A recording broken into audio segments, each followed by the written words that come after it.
ನನ್ನ ದೃಷ್ಟಿಯಲ್ಲಿ ಇದು ಜನಹಿತದ ಬಡ್ಜೆಟ್, ಜನಪ್ರಿಯತೆಗಿಂತ ಜನಹಿತದ ಬಡ್ಜೆಟ್ ಇದು. ಜನರ ಬದುಕಿನ ದಿನನಿತ್ಯದ ಸಮಸ್ಯೆಗಳಿಗೆ ಸ್ಪಂದಿಸುವಂಥ ಕೆಲಸವನ್ನು ಮಾಡಿದ್ದಾರೆ. ವಿಶೇಷವಾಗಿ ಕೈಗಾರಿಕೆಗೆ ಹೆಚ್ಚು ಒತ್ತನ್ನು ಕೊಟ್ಟಿದ್ದಾರೆ,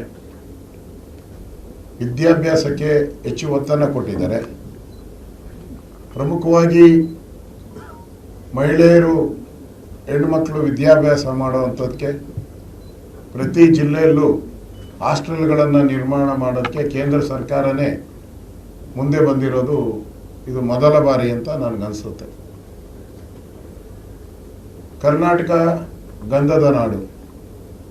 ಯಾವುದೇ ಬಡ್ಜೆಟಲ್ಲೂ ಕೂಡ ಇದುವರೆಗೂ ಸ್ಪೆಸಿಫಿಕ್ ಆಗಿ ನಮ್ಮ ಗಂಧದ ನಾಡಿನ ಬಗ್ಗೆ ಯಾರೂ ಪ್ರಸ್ತಾವ ಬಂದಿಲ್ಲ.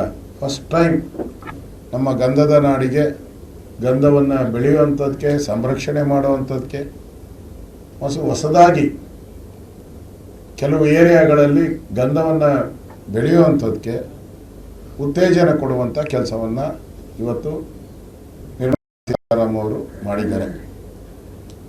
ಗಂಧ ಬಿಟ್ಟರೆ ಅತಿ ಹೆಚ್ಚು ತೆಂಗು ನಮ್ಮ ತುಮಕೂರಿಂದ, ಬೆಂಗಳೂರಿಂದ ಹಿಡಿದು ಕೋಲಾರ, ತುಮಕೂರು, ಮೈಸೂರು, ಮಲೆನಾಡು ಭಾಗ, ಕೋಸ್ಟಲ್ ಇವೆಲ್ಲನೂ ಕೂಡ ಹೆಚ್ಚು ತೆಂಗನ್ನು ಬೆಳೆಯುವಂಥದ್ದು. ತೆಂಗಿಗೆ ಇವತ್ತು ಅಂತಾರಾಷ್ಟ್ರೀಯ ಮಟ್ಟದಲ್ಲಿ ಅವಕಾಶ ಆಗಬೇಕು ಅಂತೇಳಿ ಉತ್ತೇಜನವನ್ನು ಕೊಡುವಂಥ ಒಂದು ಕೆಲಸವನ್ನು ಮಾಡಿದ್ದಾರೆ. ನಮ್ಮಲ್ಲಿ ಭಾಳ ಟೂರಿಸ್ಟ್ ಪ್ಲೇಸ್ ಇದೆ. ಎಲ್ಲ ಕಡೆಯೂ ಕೂಡ ನಮ್ಮದು ಮೊದಲಿಂದನೂ ಕೂಡ ಟೂರಿಸ್ಟ್ ಅಂದರೆ ಒಂದು ನೆಗ್ಲೆಕ್ಟೆಡ್ ಸೆಕ್ಟರ್. ಅದು ಯಾರೂ ಅದಕ್ಕೆ ಹೆಚ್ಚು ಒತ್ತನ್ನು ಕೊಡ್ತಾ ಇರಲಿಲ್ಲ. ಮೊದಲ ಬಾರಿಗೆ ಆ ಟೂರಿಸ್ಟ್ ಗೈಡ್ಗಳಿಗೆ ಟ್ರೈನಿಂಗ್ ಕೊಡುವಂಥ ಒಂದು ಶಾಲೆಯನ್ನು ಪ್ರಾರಂಭ ಮಾಡ್ತಾ ಇದ್ದಾರೆ. ಮತ್ತು ಈ ಟೂರಿಸಂ ಪಾತ್ ಏನಿದೆ ಅದಕ್ಕೆ ಹೆಚ್ಚು ಒತ್ತನ್ನು ಕೊಟ್ಟಿದ್ದಾರೆ.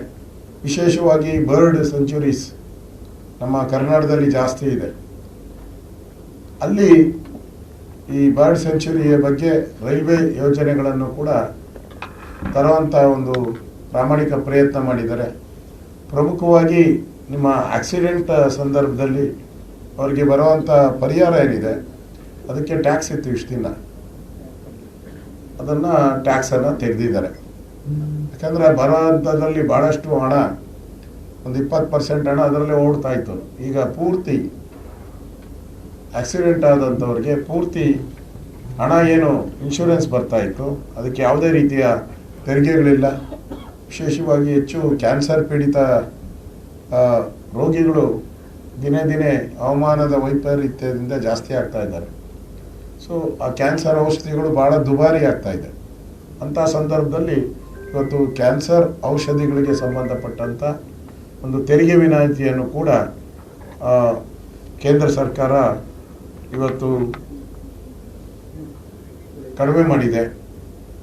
ಅದರ ಜೊತೆಗೆ ಜವಳಿ ಉತ್ತೇಜನ ಮಾಡುವಂಥ ಒಂದು ವ್ಯವಸ್ಥೆಯನ್ನು ಕೂಡ ಅವಕಾಶ ಮಾಡಿಕೊಟ್ಟಿದ್ದಾರೆ. ಪ್ರಮುಖವಾಗಿ ಮೊದಲಿಂದಲೂ ಕೂಡ ನರೇಂದ್ರ ಮೋದಿಯವರು ಹೇಳ್ತಾ ಇದ್ದರು, ರೈತರಿಗೆ ಆದಾಯ ಬರುವಂಥ ಒಂದು ವ್ಯವಸ್ಥೆ ನಮ್ಮ ದೇಶದಲ್ಲಿ ಆಗಬೇಕು.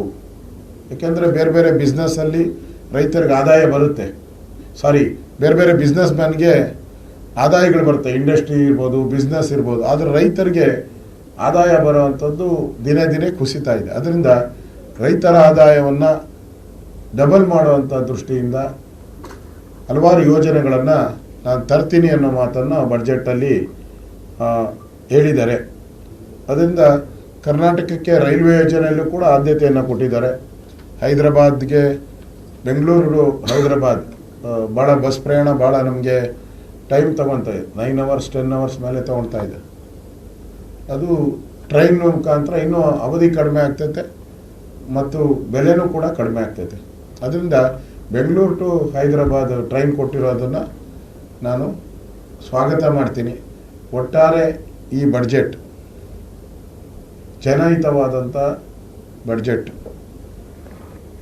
ಯಾವುದೇ ತೆರಿಗೆಯನ್ನು ಹೊರೆಯನ್ನು ಹಾಕಿಲ್ಲ. ಮೊನ್ನೆ ತಾನೇ ನಾವು ಹಿಂದೆ ಕಳೆದ ವರ್ಷ ಸಿದ್ದರಾಮಯ್ಯನವರ ಬಡ್ಜೆಟನ್ನು ನೋಡಿದ್ರಿ. ಸಿದ್ದರಾಮಯ್ಯನವರು ಕರ್ನಾಟಕದ ಯಾವುದೇ ವಸ್ತುಗಳನ್ನು ಮೇಲೆ ಬಿಟ್ಟಿರಲಿಲ್ಲ, ಎಲ್ಲ ತೆರಿಗೆಗಳನ್ನು ಹಾಕಿದ್ರು. ಕೇಂದ್ರ ಸರ್ಕಾರ ಕೆಲವು ತೆರಿಗೆಗಳನ್ನು ಮನ್ನಾ ಮಾಡ್ತು, ಕಡಿಮೆ ಮಾಡ್ತು. ವಿಶೇಷವಾಗಿ ತುಪ್ಪ ಇರ್ಬೋದು, ಬೇರೆ ಬೇರೆ ಪೆಟ್ರೋಲ್, ಇದರೆಲ್ಲ ಕಡಿಮೆ ಮಾಡಿತ್ತು. ಆದರೆ ಕರ್ನಾಟಕ ಸರ್ಕಾರ, ಕೇಂದ್ರ ಸರ್ಕಾರ ಯಾವ್ಯಾವುದು ಕಡಿಮೆ ಮಾಡಿತ್ತು ಅದಕ್ಕೆಲ್ಲ ತೆರಿಗೆಗಳನ್ನು ಮತ್ತೆ ತೆರಿಗೆಗಳನ್ನು ಹಾಕೋ ಮುಖಾಂತರ ಜನದ್ರೋಹದ ಕೆಲಸವನ್ನು ಮಾಡಿದ್ರು. ಅಂದರೆ ನನ್ನ ಪ್ರಕಾರ ಕರ್ನಾಟಕದ ಕಾಂಗ್ರೆಸ್ ಸರ್ಕಾರ 56,000 ಕೋಟಿ ಹೊಸ ತೆರಿಗೆಗಳನ್ನು ಹಾಕಿದ್ದಾರೆ. 56,000 ಕೋಟಿ ಹೊಸ ತೆರಿಗೆಯನ್ನು ಕಳೆದ ಬಡ್ಜೆಟಲ್ಲಿ ಹಾಕಿದ್ದಾರೆ. ಈ ವರ್ಷವೂ ಕೂಡ ನನಗನ್ನಿಸ್ತತೆ ಮುಂದೆ ಬರುವಂಥ ಬಡ್ಜೆಟಲ್ಲಿ ಮಾರಿ ಹಬ್ಬ ಇದೆ ಅಂತ, ಗ್ಯಾರಂಟಿ ಮಾರಿ ಹಬ್ಬ ಇದೆ. ಯಾಕಂದರೆ ಹಣ ಇಲ್ಲ, ಸರ್ಕಾರ ಖಾಲಿಯಾಗಿದೆ. ಆ ಗೃಹಲಕ್ಷ್ಮಿಗೆ 5,000 ಕೋಟಿ ಕೊಡಬೇಕು, ಇನ್ನೂ ಕೊಡೋಕ್ಕಾಗಿಲ್ಲ. ಅಂಗನವಾಡಿ ಫುಡ್ಡು 954 ಕೋಟಿ ಕೊಡಬೇಕು, ಇನ್ನೂ ಕೊಡೋಕ್ಕಾಗಿಲ್ಲ. ಟ್ರಾನ್ಸ್ಪೋರ್ಟ್ ಡಿಪಾರ್ಟ್ಮೆಂಟಲ್ಲಿ 900 ಕೋಟಿಗೂ ಹೆಚ್ಚು ಹಣ ಪೆಂಡಿಂಗ್ ಇದೆ, ನೌಕರರಿಗೆ ಕೊಡಬೇಕಾಗಿರೋದು. ಅದು ಇಲ್ಲ, ಅವರು ಸ್ಟ್ರೈಕ್ಗೆ ಹಿಡಿದಿದ್ದಾರೆ. ಕಾಂಟ್ರಾಕ್ಟರ್ಗಳಿಗೆ 36,000 ಕೋಟಿ ಕೊಡಬೇಕಾಗಿದೆ, ಅವರು ಕಾದ್ಕೊಂಡು ಕೂತಿದ್ದಾರೆ. ಅವರು ಆಗ ಸ್ಟ್ರೈಕ್ ಶುರು ಮಾಡಿದ್ದಾರೆ. ನನಗನ್ಸುತ್ತೆ ಮುಂದಿನ ಕರ್ನಾಟಕದ ಬಡ್ಜೆಟ್ ಈಗಾಗಲೇ ನಾವು ಬಾರ್ಡರ್ಗೆ ಬಂದ್ಬಿಟ್ಟಿದ್ದೀರಿ. ನಮ್ಮ ಲಿಮಿಟ್ ಏನಿತ್ತು 3% ಅಲ್ವಾ? ಹಾಂ, ಆ ಲಿಮಿಟ್ ಹತ್ತತ್ರ ಬಂದ್ಬಿಟ್ಟಿದ್ದೀರಿ ನಾವು. 25 ಹಾಂ, 25 ಇದೆ. ಹಾಂ, ಬಾರ್ಡರ್ಗೆ ಬಂದಿದ್ದೀರಿ ನಾವು. ಇನ್ನೇನು ಒಂದು .25 ಅಂತ ಹೇಳಿದ್ರೆ ಇನ್ನೊಂದು 4-5 ನಂಬರ್ ಮುಂದೆ ಹೋದರೆ ನಾವು ಅದನ್ನು ದಾಟ್ಬಿಡ್ತೀವಿ, ಆ ಪರಿಸ್ಥಿತಿ. ಯಾಕಂದರೆ ಆರ್ಥಿಕ ಶಿಸ್ತನ್ನು ಇದುವರೆಗೂ ಕೋವಿಡ್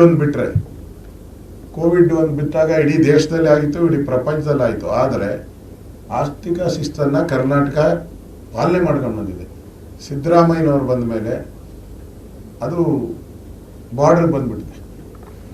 ಸೊ ಆ ದೃಷ್ಟಿಯಿಂದ ಕೇಂದ್ರ ಸರ್ಕಾರ ಇವತ್ತು ಯಾವುದೇ ರೀತಿಯಾಗಿ ತೆರಿಗೆಗಳನ್ನು, ಹೊಸ ತೆರಿಗೆಗಳನ್ನು ಜನರ ಮೇಲೆ ಹೇರದೆ ಹಲವಾರು ತೆರಿಗೆಗಳನ್ನು ಕಡಿಮೆ ಮಾಡಿದೆ.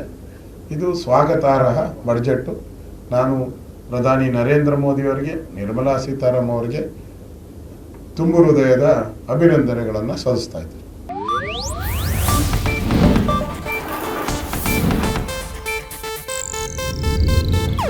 ಇದು ಏಷ್ಯಾನೆಟ್ ನ್ಯೂಸ್ ನೆಟ್ವರ್ಕ್ ಪ್ರಸ್ತುತಿ.